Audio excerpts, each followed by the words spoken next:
हिंदू नववर्ष की शुरुआत के साथ ही वर्ष 2022 का अप्रैल माह 4 मुख्य ग्रहों के गोचर साथ लेकर आया है, जिसमें राहु का गोचर, केतु का गोचर, देवगुरु बृहस्पति का गोचर और शनि ग्रह का गोचर होना है। यह चारों गोचर इसलिए भी बहुत महत्वपूर्ण है क्योंकि यह एक राशि में लंबे समय तक प्रभावी रहेंगे। इनमें से राहु केतु बेहद अशुभ ग्रह माने गए हैं, जबकि देवगुरु बृहस्पति बहुत शुभ ग्रह माने गए हैं और वहीं शनि ग्रह को न्याय का देवता होने के साथ साथ अशुभ ग्रहों की श्रेणी में रखा गया है। तो इसलिए अप्रैल का माह हर किसी जातक के लिए बहुत कुछ लेकर आया है, जिसमें हो सकता है कुछ जातकों को इसके बेहद शुभ परिणाम प्राप्त हो और यह भी संभव है बहुत से जातकों को बहुत सारे अशुभ परिणाम भी प्राप्त होंगे। तो ज्योतिष शास्त्र के हिसाब से अप्रैल का माह बहुत कुछ परिवर्तन लेकर आने वाला है। तो हम इन चारों ग्रहों के गोचर के बारे में विस्तार पूर्वक चर्चा करेंगे। सबसे पहले हम आज की वीडियो में बात करने जा रहे हैं राहु ग्रह के बारे में, क्योंकि सबसे पहला जो गोचर होने जा रहा है इन 4 ग्रहों में से वह राहु और केतु ग्रह का है। तो आज की वीडियो में हम राहु ग्रह के गोचर के बारे में बात करेंगे। कल की वीडियो में हम बात करेंगे केतु ग्रह के गोचर के बारे में। इसी तरह से देवगुरु बृहस्पति और शनि ग्रह के गोचर के बारे में भी हम विस्तार पूर्वक चर्चा करेंगे।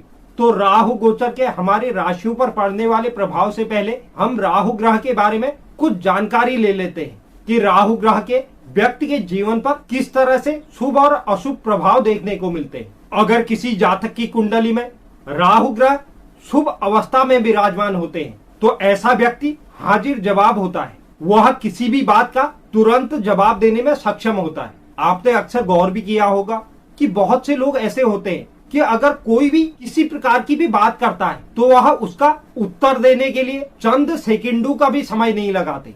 वह इसी राहु के कारण होता है। राहु की शुभ स्थिति व्यक्ति को इस प्रकार का स्वभाव दे देती है कि बड़े से बड़े शत्रु को भी ऐसा व्यक्ति अपना मित्र बनाने में सक्षम रहता है। राहु की शुभ स्थिति व्यक्ति को किसी भी परिस्थिति से बाहर निकालने में सक्षम रहता है। वह अपनी युति के बल पर किसी भी परिस्थिति से बाहर निकल सकता है। राहु के शुभ प्रभाव से व्यक्ति विदेश में जाकर नौकरी करने और राजनीति में एक अच्छी पदवी हासिल करता है। ऐसे जातकों को अत्यधिक परिश्रम करने के बाद भी थकान का एहसास नहीं होता। वहीं राहु के अशुभ प्रभाव से जातक बहुत अधिक झूठ बोलता है। राहु का अशुभ प्रभाव व्यक्ति को बेवजह और काल्पनिक भय में जीने के लिए मजबूर कर देता है। ऐसा व्यक्ति अपनी कल्पनाओं में भय का एहसास करता है जिसकी कोई वजह नहीं होती है। कई बार तो राहु के दुष्प्रभाव से व्यक्ति को अपयश या कलंक का भागी होना पड़ता है। अशुभ राहु व्यक्ति के जीवन में धोखाधड़ी और छल कपट की प्रवृत्ति को बढ़ा देता है। राहु का अशुभ प्रभाव ही व्यक्ति को नशे की ओर जाने के लिए मजबूर कर देता है। ऐसा व्यक्ति निष्ठाहीन होता है और अपने नैतिक जिम्मेदारियों से भटक जाता है। राहु की अशुभ स्थिति व्यक्ति को विश्वास पात्र बनने नहीं देती। सेहत के दृष्टिकोण से अगर हम बात करें तो राहु वायु तत्व का कारक माना गया है। राहु की अशुभ स्थिति के कारण व्यक्ति को बदहजमी, कब्ज आदि समस्याएं उत्पन्न हो जाती हैं। राहु का बहुत बुरा असर होता है। व्यक्ति के व्यापार और नौकरी के क्षेत्र में भी राहु के अशुभ होने की स्थिति में बहुत नकारात्मक प्रभाव देखने को मिलते हैं। राहु किसी भी व्यक्ति को राजनीति की ओर ले जाता है। राहु बहुत से जातकों को राजनीति की ओर ले जाता है, लेकिन अशुभ स्थिति के कारण बदनामी और कलंक का भी यह कारक बन जाता है। वैदिक ज्योतिष में शनि ग्रह के बाद सबसे धीमा गोचर करने वाला ग्रह राहु और केतु ग्रह को ही माना गया है। इसे एक राशि से दूसरे राशि में गोचर करने में लगभग 1.5 वर्ष का समय लग जाता है और सदैव वक्री गति में ही राहु गोचर करता है। राहु का अप्रैल माह में होने वाला गोचर 12 अप्रैल 2022 को सुबह 11:18 पर वृषभ राशि से निकलकर यह मेष राशि में गोचर करेगा। तो राहु के इस गोचर से हमारी जो 12 राशियां हैं उनमें शुभ और अशुभ हर प्रकार के प्रभाव देखने को मिलेंगे। तो आज की वीडियो में हम इसी बात पर चर्चा करेंगे, जो हमारी 12 राशियां हैं उन 12 राशियों पर राहु के इस मेष राशि में गोचर से किस प्रकार के प्रभाव देखने को मिलेंगे। तो यह एक महत्वपूर्ण गोचर है, इसलिए आप वीडियो के अंत तक मेरे साथ बने रहें और जिन जातकों के लिए यह गोचर अशुभ स्थिति लेकर आया है, वह जातक इस वीडियो में बताए जाने वाले उपायों को इस 1.5 वर्ष की अवधि में आप अपने जीवन में जरूर शामिल करें। तो वीडियो की शुरुआत करने से पहले अगर कोई दर्शक चैनल पर नए हैं तो चैनल को आप जरूर सब्सक्राइब कीजिए, साथ ही साथ बेल नोटिफिकेशन भी ऑन कर लीजिए, जिससे चैनल पर अपलोड होने वाली हर एक वीडियो का नोटिफिकेशन आपके पास सबसे पहले पहुंचे। और आप वीडियो को लाइक और शेयर भी जरूर करें और कमेंट बॉक्स में आप अपनी राय भी जरूर लिखें। तो चलिए शुरुआत करते हैं और जानते हैं मेष राशि के बारे में। मेष राशि के लिए राहु लग्न भाव पर गोचर करने वाले हैं। इस अवधि में आपके अभिव्यक्ति में सुधार देखने को मिलेगा। अगर राहु की वजह से आपके जीवन में अशांति फैली हुई थी तो उसमें भी आपको सुधार मिलने वाला है। आपके जीवन में यह गोचर थोड़ी शांति और आराम लेकर आ सकता है। अभी तक राहु की वजह से आपके परिवार में जो नकारात्मक स्थितियां बनी हुई थी उनमें भी आपको सुधार देखने को मिलेगा। राहु का यह गोचर आपके आर्थिक मामलों में भी सुधार लेकर आने वाला है। हालांकि राहु आपको थोड़ा भ्रमित और विचलित कर सकता है, जिसके कारण आपको किसी प्रकार के भी निर्णय लेने में कठिनाइयों का सामना करना पड़ेगा। इस समय अवधि में आपका झुकाव कुछ नया करने या कुछ अनोखा करने की ओर रह सकता है। स्वास्थ्य के लिहाज से सिर में भारीपन और मांसपेशियों में दर्द जैसी समस्याएं आपको राहु के गोचर की अवधि में परेशान कर सकती है। राहु का यह गोचर आपके खर्चों में वृद्धि लेकर आएगा। जो वस्तुएं आवश्यक नहीं है उन पर भी आप अपना धन खर्च करेंगे। राहु के प्रभाव की वजह से आप ज्यादातर समय अपने आप को खोया हुआ महसूस करेंगे और आप किसी प्रकार के भ्रम में भी रह सकते हैं कि आपको क्या करना चाहिए या क्या नहीं करना चाहिए। इस प्रकार का भ्रम राहु आपको इस समय अवधि में दे सकता है। व्यक्तिगत सुख सुविधाओं के लिहाज से यह गोचर आपके अनुकूल नहीं रहने वाला है। इस गोचर अवधि को शुभ करने के लिए आपको लगातार 4 शनिवार तक एक मिट्टी के बर्तन में जौ रखकर उसे नदी में प्रवाहित करना चाहिए। बात करते हैं वृषभ राशि की। वृषभ राशि के लिए राहु का गोचर व्यय और हानि के 12वें भाव पर होने जा रहा है। इस दौरान राहु आपके खर्चे में वृद्धि लेकर आने वाले हैं। इस दौरान हो सकता है आपको कोई हानि या घाटा भी सहना पड़े। इस समय अवधि में आप गैर जरूरी चीजों पर अपना धन खर्च करेंगे, जिसकी वजह से आपका बजट बिगड़ सकता है। किसी बीमारी के कारण आपको इस समय अवधि में अपना धन खर्च करना पड़ सकता है। हालांकि दाम्पत्य जातकों के जीवन में अपने जीवन साथी के साथ घनिष्ठता में वृद्धि देखने को मिलेगी। जो लोग विदेश से जुड़ा हुआ व्यापार कर रहे हैं या विदेश में नौकरी करने की या पढ़ाई करने की सोच रहे हैं, उनके लिए यह अवधि बहुत शानदार साबित होगी। उन्हें इस दौरान अपने सपने को पूरा करने के कई अवसर प्राप्त होंगे। इस समय अवधि में आपके शत्रु आपसे दब कर रहेंगे। सड़क पर चलते वक्त आपको थोड़ी सावधानी बरतनी होगी, क्योंकि किसी प्रकार की चोट चपेट या दुर्घटना होने की भी संभावना बन रही है। इस गोचर अवधि को शुभ करने के लिए ओम नमः शिवाय मंत्र का नित्य 108 बार जाप करें। बात करते हैं मिथुन राशि की। मिथुन राशि के लिए राहु का गोचर 11वें भाव, जिसे हम आय और लाभ का भाव मानते हैं, उस भाव पर होने जा रहा है। इस अवधि के दौरान आपको अचानक से कोई आर्थिक लाभ हो सकता है। जो जातक नौकरी पेशा है उनके भी वेतन वृद्धि के योग बनने जा रहे हैं या उन्हें कोई अच्छी आमदनी प्राप्त हो सकती है। व्यवसायी जातकों के लिए भी राहु का 11 भाव में गोचर बहुत शुभ परिणाम लेकर आया है। आपको अपने व्यवसाय में लाभ की प्राप्ति होगी। आप अच्छा मुनाफा कमाने में सक्षम रह पाएंगे और आप इस समय में अपने व्यवसाय में भी विस्तार कर पाएंगे। इस समय अवधि के दौरान आपको अपने बड़े भाई बहनों और दोस्तों के साथ रिश्तों में संघर्ष का सामना करना पड़ सकता है। आपको किसी भी व्यक्ति की बात पर भरोसा करने में थोड़ी कठिनाई उत्पन्न हो सकती है। जो लोग किसी बड़े निवेश की योजना बना रहे हैं उनके लिए यह समय अवधि बहुत अनुकूल साबित होने वाली है। आप इस निवेश से अच्छा आर्थिक लाभ प्राप्त कर सकते हैं। स्वास्थ्य के लिहाज से भी यह गोचर आपके लिए अच्छा साबित होगा। आप इस समय अवधि के दौरान अपनी सुख सुविधाओं के साधनों में जमकर अपना धन खर्च करेंगे। इस गोचर काल की अवधि में आपका अपने परिवार के सदस्यों के साथ बहुत अच्छे संबंध नहीं रह पाएंगे। आपका अक्सर वाद विवाद की स्थिति बनती रहेगी, जिसके कारण आपके घर में इसका नकारात्मक प्रभाव फैलेगा। विद्यार्थी जातकों के लिए यह गोचर अवधि नकारात्मक परिणाम देने वाली होगी। दाम्पत्य जातकों के भी राहु के इस गोचर की वजह से नकारात्मक परिणाम अपने जीवन में दिखाई देंगे। इस गोचर अवधि को शुभ करने के लिए नित्य हनुमान चालीसा का पाठ करें। बात करते हैं कर्क राशि की। कर्क राशि के जातकों के लिए राहु का गोचर आपके कर्म के 10वें भाव पर होने जा रहा है। नौकरी पेशा जातकों को अपने कार्यस्थल पर थोड़ा सावधान होने की जरूरत होगी, क्योंकि उन्हें अपने कार्यस्थल पर थोड़ा राजनीति से परेशान रहना पड़ सकता है। अगर आप नौकरी बदलना चाहते हैं या अपने कार्य में परिवर्तन चाहते हैं तो आपको इस समय अवधि में कुछ अच्छे अवसर प्राप्त हो सकते हैं।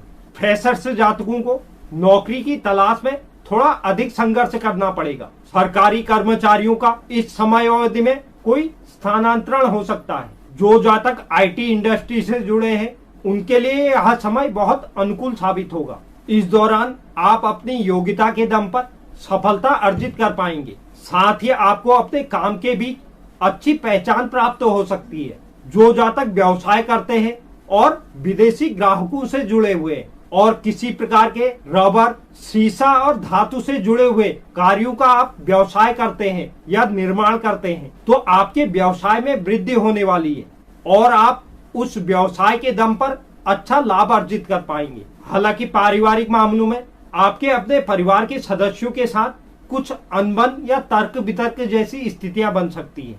इस गोचर अवधि को शुभ करने के लिए नित्य बजरंग बाण का पाठ करें। बात करते हैं सिंह राशि की। सिंह राशि के जातकों के लिए राहु का गोचर आपके भाग्य भाव पर होने जा रहा है, यानी 9वें भाव पर।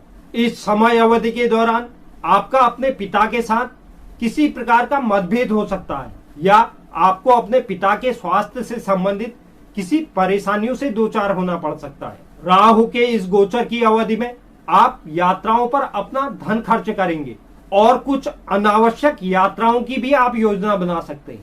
इस समय अवधि में आपको अपने भाग्य का साथ प्राप्त नहीं हो पाएगा। राहु के इस गोचर की अवधि में आपका भाग्य अनिश्चित और अस्थिर रहने की संभावना है। आपको एक छोटी सफलता हासिल करने के लिए बहुत अधिक मेहनत करनी होगी। इस अवधि के दौरान आप आशावान हो सकते हैं और आपका अपने आसपास की चीजों पर विश्वास कमजोर हो सकता है। प्रेम संबंध के लिहाज से यह गोचर आपके प्रेम संबंध में उथल पुथल मचाने वाला है। साथ ही आप अपने पेशेवर जीवन में भी कुछ उलझन महसूस करेंगे। जो जातक नौकरी की तलाश कर रहे हैं उन्हें भी इस समय अवधि में कई चुनौतियों का सामना करना पड़ेगा और अधिक संघर्ष करना पड़ेगा। इस समय अवधि के दौरान आपके संचार कौशल में वृद्धि देखने को मिलेगी। स्वास्थ्य के लिहाज से भी यह गोचर आपको कुछ नकारात्मक परिणाम दे सकता है।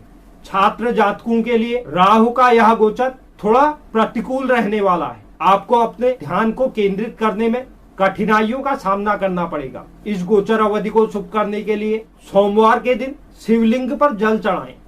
बात करते हैं कन्या राशि की। कन्या राशि के लिए राहु का गोचर 8वें भाव पर, जिसे हम अनिश्चितताओं का भाव मानते हैं, उस भाव पर होने जा रहा है। इस अवधि के दौरान आपकी रुचि गूढ़ रहस्यों और विज्ञान की ओर रह सकती है। राहु का यह गोचर आपका अंतर्ज्ञान मजबूत करने वाला है। आप अपने आसपास के लोगों और स्थितियों को अच्छी तरह आकलन करने में सक्षम रहेंगे। हालांकि राहु का यह गोचर आपको स्वास्थ्य के प्रति सचेत करता है। आपको स्वास्थ्य से संबंधित समस्याओं से परेशान होना पड़ सकता है। व्यक्तिगत या पेशेवर जीवन में आपको खुद को साबित करने के लिए बहुत अधिक संघर्ष करना होगा और आपको कठिनाइयों का भी सामना करना पड़ सकता है। जो लोग गहन अध्ययन या अनुसंधान से जुड़े हुए हैं उनके लिए यह समय अवधि बहुत अनुकूल साबित होगी। जो लोग इंश्योरेंस सेक्टर में काम कर रहे हैं वह भी इस समय अवधि में लाभ उठा पाएंगे। इस समय अवधि में आपको किसी भी निवेश या आर्थिक लेन देन के वक्त सावधान रहना होगा, क्योंकि इस समय अवधि में आपको आर्थिक नुकसान हो सकता है। इसलिए आपको किसी भी सट्टा बाजार, शेयर मार्केट, स्टॉक मार्केट या किसी भी संपत्ति के लेन देन में आपको सावधानी बरतनी होगी, क्योंकि इस समय अवधि में आपको कोई धोखा दे सकता है। राहु का यह गोचर आपके खर्चों में वृद्धि लेकर आने वाला है। परिवार के सदस्यों के साथ आपके संबंधों में थोड़ी कड़वाहट आ सकती है। इस गोचर अवधि को शुभ करने के लिए प्रतिदिन माथे पर आप सफेद चंदन लगाइए। बात करते हैं तुला राशि की। तुला राशि के लिए राहु का गोचर सप्तम भाव यानी दाम्पत्य और साझेदारी के भाव पर होने जा रहा है। दाम्पत्य जातकों के जीवन में राहु के इस गोचर की अवधि में नकारात्मक परिणाम देखने को मिलेंगे। आपके और आपके जीवन साथी के संबंधों में कुछ कड़वाहट आ सकती है। साथ ही साझेदारी में व्यवसाय करने वाले जातकों के भी आपसी संबंधों में वाद विवाद की स्थिति उत्पन्न हो सकती है। आपको अपने साझेदार से धोखा मिल सकता है। शादीशुदा जातकों के बीच में किसी तीसरे आदमी का हस्तक्षेप हो सकता है, जो कि आप दोनों के बीच में टकराव का कारण बन सकता है।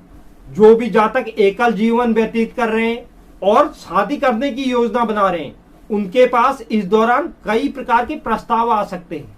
हालांकि आप उन प्रस्तावों में किसे चुने, इस पर आप भ्रमित हो सकते हैं। राहु के इस गोचर की अवधि में आप अपने जीवन साथी के साथ किसी यात्रा पर भी जा सकते हैं। आर्थिक स्थिति के लिहाज से यह गोचर आपके लिए शुभ साबित होगा।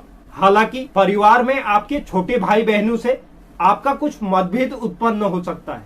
स्वास्थ्य के लिहाज से भी यह गोचर आपके लिए नकारात्मक परिणाम लेकर आने वाला है। आपको अपने जीवन साथी के स्वास्थ्य के प्रति भी सचेत रहना होगा। इस गोचर अवधि को शुभ करने के लिए शनिवार के दिन पीपल के पेड़ पर जल चढ़ाएं।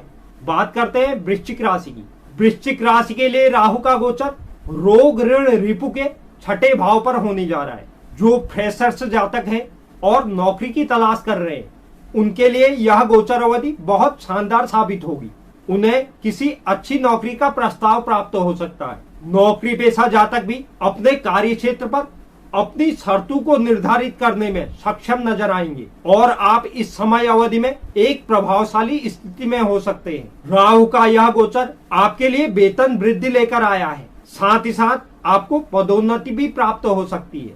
हालांकि आपको स्वास्थ्य को लेकर थोड़ा सजग रहना होगा, क्योंकि आपको आंखों से संबंधित समस्या या दवाओं से होने वाली एलर्जी या फूड पॉइजनिंग जैसी समस्याओं से आप परेशान हो सकते हैं। साथ ही साथ इस दौरान आपको चोट लग सकती है या आपकी सर्जरी भी हो सकती है। राहु का यह गोचर आपको अपने शत्रुओं पर हावी करने वाला है। आपके शत्रु इस समय अवधि के दौरान आपसे दब कर रहने वाले हैं। जो छात्र प्रतियोगिता परीक्षा की तैयारी कर रहे हैं या कोई भी कंपटीशन परीक्षा की तैयारी कर रहा है, तो उसके लिए राहु का यह गोचर बहुत शुभ परिणाम लेकर आया है। राहु का यह गोचर आपके मनोबल को भी बढ़ाने वाला है। इस समय अवधि के दौरान आपके खर्चों में भी वृद्धि देखने को मिलेगी। नौकरी पेशा जातकों को कुछ परेशानियां अपने क्षेत्र पर हो सकती है। पारिवारिक जीवन में परिवार के सदस्यों के साथ मतभेद जैसी स्थिति उत्पन्न हो सकती है।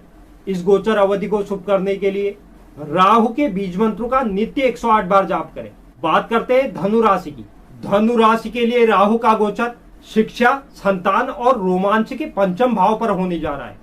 विद्यार्थी जातकों के लिए राहु का यह गोचर बहुत अच्छा नहीं कहा जा सकता है। उन्हें अपने क्षेत्र में ध्यान केंद्रित करने में परेशानियों का सामना करना पड़ेगा। इस समय अवधि में आप मानसिक तनाव के कारण पढ़ाई के क्षेत्र से भटक सकते हैं। जो जातक किसी प्रेम संबंध में है, उनके भी जीवन में किसी प्रकार की कोई समस्या उत्पन्न हो सकती है। हालांकि राहु का यह गोचर आपके प्रेम संबंध में प्रेम और उत्साह में तीव्रता लेकर भी आएगा। जो जातक एकल जीवन व्यतीत कर रहे हैं, उनके जीवन में भी कोई रिश्ता आने की प्रबल संभावना बन रही है। इस समय अवधि के दौरान आप अपने शौक और रुचि को अच्छी तरीके से आगे बढ़ाने में सक्षम नजर आएंगे।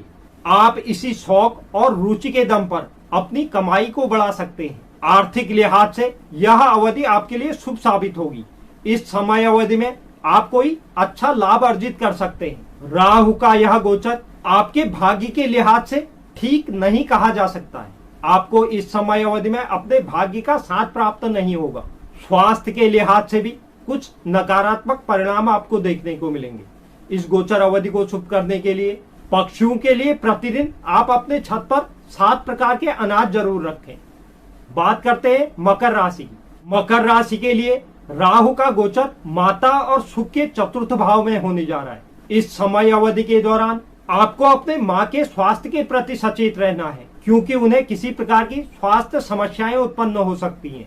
हो सकता है हृदय रोग, रक्तचाप या कोलेस्ट्रॉल जैसी समस्याएं आपकी माता की जीवन में आ सकती हैं। राहु के इस गोचर की अवधि में आप किसी को भी उधार में पैसा न दे, क्योंकि वह पैसा भी फंस जाएगा, वह आपको वापस मिलने में काफी दिक्कतों का सामना करना पड़ेगा। नौकरी पेशा जातकों को भी अपने कार्य क्षेत्र में कुछ परेशानियों का सामना करना पड़ सकता है। सड़क पर वाहन चलाते वक्त आपको सावधानी बरतनी होगी, क्योंकि किसी प्रकार की चोट चपेट या दुर्घटना होने की भी संभावना बन रही है। यह गोचर अवधि आपके खर्चों में वृद्धि लेकर आया है। इस गोचर अवधि को शुभ करने के लिए ओम रांग राहुए नमः मंत्र का नित्य 108 बार जाप करें।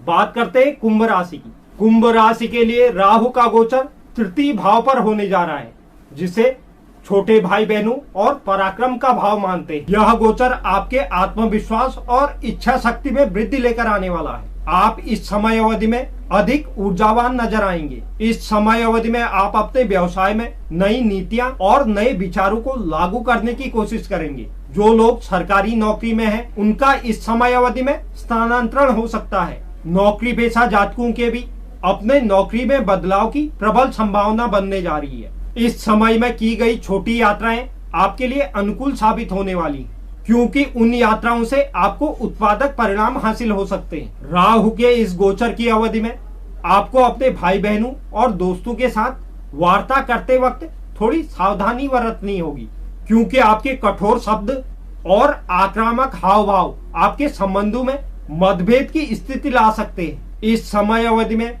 आप अपने दोस्तों या सहयोगियों से मिलने की योजना भी बना सकते हैं, जिसके कारण आप किसी यात्रा पर निकल सकते हैं। इस समय अवधि में आप अपनी फिटनेस को लेकर सजग नजर आएंगे। इसके लिए आप जिम, एरोबिक्स, कल्ट आदि जैसी गतिविधियों में आप शामिल हो सकते हैं। आर्थिक लिहाज से यह गोचर आपके लिए शुभ साबित होगा। हालांकि दाम्पत्य जातकों के जीवन में यह गोचर थोड़ी परेशानी खड़ा कर सकता है। इस गोचर अवधि को शुभ करने के लिए चांदी का एक टुकड़ा अपने पर्स में जरूर रखें। बात करते हैं आज की अपनी अंतिम राशि मीन राशि की। मीन राशि के लिए राहु का गोचर आपके द्वितीय भाव यानी धन और कुटुंब के भाव पर होने जा रहा है। यह गोचर आर्थिक रूप से आपके लिए अनिश्चितताएं लेकर आने वाला है। इस समय अवधि में आपको अचानक से कुछ खर्चों का सामना करना पड़ सकता है। साथ ही इस समय अवधि में आपके वाणी में भी कटुता देखने को मिलेगी और आप किसी से बात करते वक्त ऊंचे स्वरों का उपयोग कर सकते हैं, जो आपके संबंधों में खराबी लेकर आएगा। परिवार के दृष्टिकोण से भी यह गोचर आपका अपने परिवार के लोगों के साथ कुछ मतभेद जैसी स्थितियां उत्पन्न कर सकता है। साथ ही आपको अपने मां के स्वास्थ्य के प्रति भी राहु के इस गोचर की अवधि में सावधान रहना होगा, क्योंकि उन्हें राहु का यह गोचर स्वास्थ्य से संबंधित समस्याएं दे सकता है। राहु का यह गोचर आपको अपने शब्दों के प्रति कूटनीतिक बनाने वाला है और जरूरत पड़ने पर आप सच्चाई को भी छिपाने की कोशिश करेंगे। अगर हम स्वास्थ्य की बात करें तो आपको गले या दांत से संबंधित कोई समस्या उत्पन्न हो सकती है। इस गोचर अवधि को शुभ करने के लिए राहु के बीज मंत्र का नित्य 108 बार जाप करें। तो यह था राहु का गोचर, जिससे हमारी 12 राशियां प्रभावित होने जा रही है। उम्मीद करता हूं यह जानकारी आपको पसंद आई होगी। जो भी दर्शक चैनल पर नए हैं, चैनल को आप जरूर सब्सक्राइब कीजिए, साथ ही साथ बेल नोटिफिकेशन भी ऑन कर लीजिए, जिससे चैनल पर अपलोड होने वाली हर एक वीडियो का नोटिफिकेशन आपके पास सबसे पहले पहुंचे। और आप वीडियो को लाइक और शेयर भी जरूर करें और कमेंट बॉक्स में आप अपनी राय भी जरूर लिखें। धन्यवाद।